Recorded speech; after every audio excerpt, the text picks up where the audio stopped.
Hello everyone, welcome to our newly made channel. आज हम बात करने वाले हैं एक बहुत इंपॉर्टेंट टॉपिक के बारे में विच इज़ क्लैट 2026। हाँ, अगर आपको लॉ की फील्ड में करियर बनाना है तो ये वीडियो आपके लिए है। और ये वीडियो ही नहीं, ये पूरा चैनल बिल्कुल आपके लिए है। तो हम शुरू करते हैं। इस वीडियो में हम बात करने वाले हैं एलिजिबिलिटी के बारे में, क्या क्लैट का सिलेबस रहेगा, क्या उसका एग्ज़ाम पैटर्न रहेगा, और बीच बीच में कुछ प्रिपरेशन टिप्स जो आपको डिफरेंट बनाएंगे विद अदर लॉ एस्पिरेंट्स जो कि क्लैट की तैयारी कर रहे हैं। तो स्टार्ट करते हैं। First of all our topic is understanding CLAT. अब क्लैट होता क्या है? क्लैट है एक common law admission test. CLAT एक नेशनल लेवल एंट्रेंस एग्जाम है जो कंडक्ट कराया जाता है कंसोर्टियम ऑफ एनएलयू के द्वारा। ये एग्ज़ाम एक एडमिशन देता है 24 प्रेस्टिजियस एनएलयूज में अक्रॉस इंडिया, बोथ यूजी और पीजी लॉ प्रोग्राम के लिए। मतलब 5 ईयर इंटीग्रेटेड प्रोग्राम भी कराता है और एलएलएम भी कराता है। तो आपको जो करना हो, अगर आपको 5 ईयर करना है तो यूजी, एंड अगर आपको एलएलएम करना है तो इनका पीजी प्रोग्राम है। इसके बाद आगे बढ़ते हैं। क्लैट की एप्लीकेशन फ़ीस, ये सबसे ज़्यादा इंपॉर्टेंट है। ध्यान रखना कि क्लैट में आपको 4000 देना पड़ता है इफ़ यू आर जनरल, और 3500 देना पड़ता है if you are SC/ST। Registration deadline इसकी 31 अक्टूबर है। हाँ, रजिस्ट्रेशन शुरू हो चुका है। जब तक ये वीडियो आप तक पहुँचेगी रजिस्ट्रेशन बहुत पहले से शुरू हो चुका है। तो हम चाहते हैं कि आप फटाफट रजिस्टर कर दो, क्योंकि इस ज़्यादा टाइम हम वेस्ट कर नहीं सकते हैं अगर हमें अच्छा सेंटर चाहिए तो अपनी पसंद का। इसके बाद हम बात करते हैं एग्जामिनेशन डेट की। इस बार की एग्जामिनेशन डेट रिलीज हो गई है विच इज़ 7 दिसंबर 2025, और एग्जामिनेशन टाइमिंग्स हमारी 2 PM से 4 PM तक रहेगी। तो इस टाइम सोना बंद कर दो गाइज।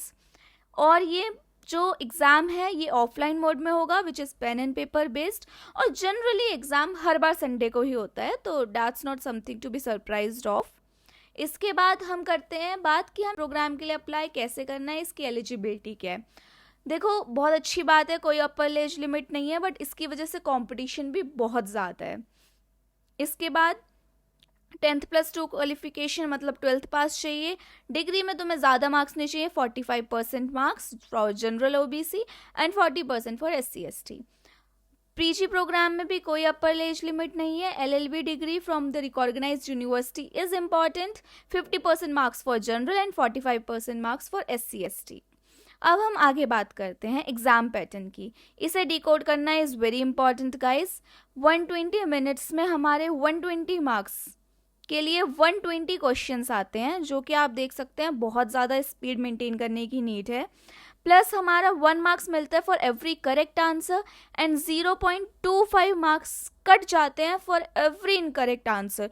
तो अगर आप 4 आंसर्स गलत करते हो तो आपका 1 मार्क्स ऑलरेडी डिडक्ट हो जाएगा। तो नेगेटिव मार्किंग का बहुत ध्यान रखना है, और इसीलिए एग्जाम में accuracy is the must for this paper.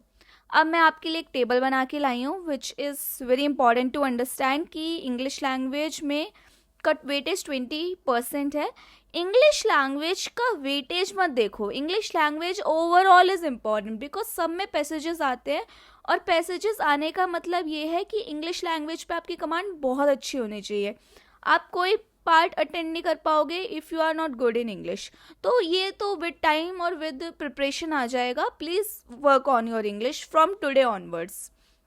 इसके बाद हमारे मार्क्स की बात करते हैं तो 22 से 26 मार्क्स के क्वेश्चंस आते हैं।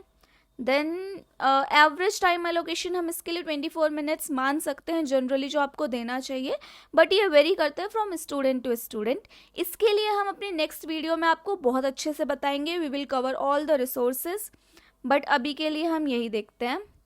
करंट अफेयर्स और GK में आपके 28 से 32 मार्क्स का आएगा। लीगल रीजनिंग भी सिमिलरली आपकी 32 मार्क्स तक की आती है। लॉजिकल इज 22 से 26, एंड QT में आपका या तो 10 मार्क्स का आता है या 15 मार्क्स का आता है विच कवर्स ओनली 10%, एंड इसको आप 12 मिनट्स एलोकेट कर सकते हो। बाकी सब सेक्शंस के लिए 30 मिनट्स और 24 मिनट्स इज सफिशिएंट। इसके बाद we will deep dive into the CLAT 2026 syllabus, जो कि ज़रूरी है समझना। तो इंग्लिश लैंग्वेज की बात करते हैं। We will have comprehensive passages जो आपकी अंडरस्टैंडिंग आपकी चेक करना चाहते हैं for the vocabulary, for grammar. तो इसके लिए आपको इन्फ्रेंसेस और क्रिटिकल एनालिसिस पे बहुत ज़्यादा फोकस करना है। ये पैसेजेस कुछ ऐसा नहीं है कि आप पहले से रट के चले जाओगे या कुछ भी पढ़ के चले जाओगे तो आपको आ जाएगा। ये ऑन द स्पॉट आपको पैसेजेस पढ़ने पड़ते हैं, तो आपको रीडिंग स्पीड बहुत ज़्यादा अच्छी चाहिए। Again I am focusing on the same point कि आपको इंग्लिश बहुत ज़्यादा अच्छी चाहिए। देन आते हैं हमारे करंट अफेयर वाले सेक्शन पे। करंट अफेयर में जीके भी इंक्लूडेड है, but general knowledge is something जो बहुत ज़्यादा मार्क्स की नहीं आती है। इसमें करंट अफेयर्स इज मस्ट, तो अभी से ही हैबिट डाल लो नेशनल न्यूज़ कवर करने की, इंटरनेशनल न्यूज़ कवर करने की, हिस्टोरिकल कंटेक्स्ट देखने की। तो न्यूज़पेपर पढ़ना इज़ तो मस्ट, मैंडेटरी है, वो आप आज से ही शुरू कर दो। And personally I will recommend you the Hindu, जो कि मैंने भी अपनी प्रिपरेशन के टाइम पे पढ़ा था। Then we have legal reasoning section. Legal reasoning में बोला जाता है कि no prior knowledge is required, ऐसा ही इन्होंने भी लिखा है, but actually you need to study, you need to learn basic contract, basic tort, basic IPC and constitution as well. तो इस हिसाब से हमें पढ़ना पड़ता है, ऐसा नहीं है कि सीधा हम लोग जा सकते हैं, बट हाँ इट इज़ सिंपल और पढ़ के बहुत अच्छे से कर सकते हो। It is also passage based, सब कुछ पैसेज बेस्ड है। Then we have logical reasoning third, इसमें हमारी क्रिटिकल रीजनिंग और एनालिटिकल रीजनिंग आती है।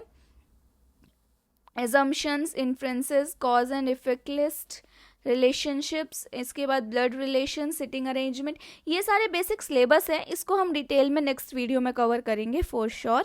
Then we have QT. QT का ओवरव्यू मैं आपको दे दूं, ये ना बहुत ज़्यादा बड़ा सेक्शन नहीं है, बट द थिंग इज़ कि आप क्यूटी बहुत बारी ना बहुत इजी आ जाती है।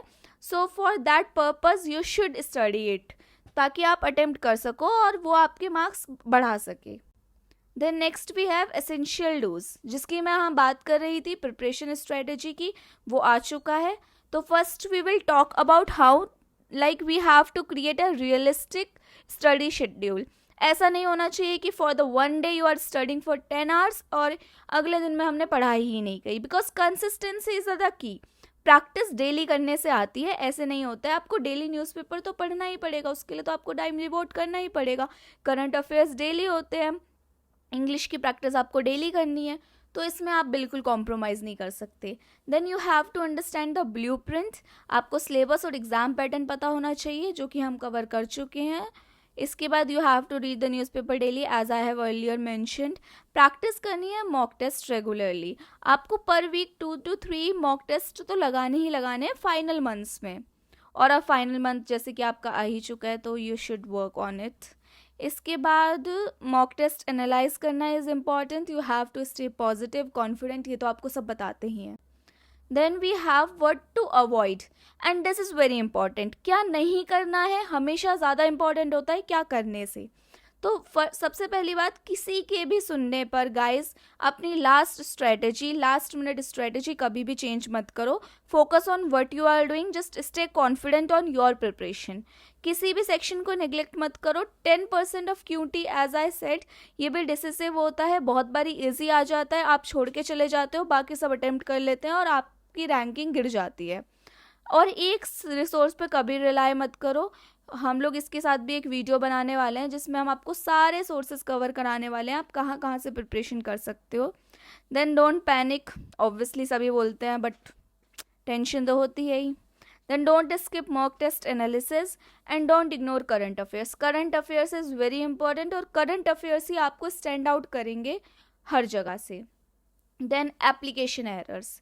See, we are just planning to make some videos on the important deadlines। जैसे कि जैसे आएंगी हम आपको ट्रैक कराएंगे।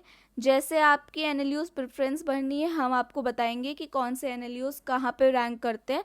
तो वो बहुत ज़्यादा इंपॉर्टेंट है कि आप उसको अच्छे से फिल आउट करते चलो, आप देखते चलो, आप सारी डिटेल्स को क्रॉस चेक करो, आप इम्पॉर्टेंट डेडलाइंस का ध्यान रखो। So that's all for today's video. तो अगर आपको मेरा वीडियो पसंद आया और आप चाहते हो कि मैं आगे भी वीडियोस लेके आऊँ, जो कि मैं सोच रही हूँ पूरा क्लैट पर ही, तो प्लीज़ लाइक करो, प्लीज़ कमेंट करो, शेयर करो और सब्सक्राइब तो करना भूलना ही मत। Thank you so much. I am just looking for your support. Thank you everyone.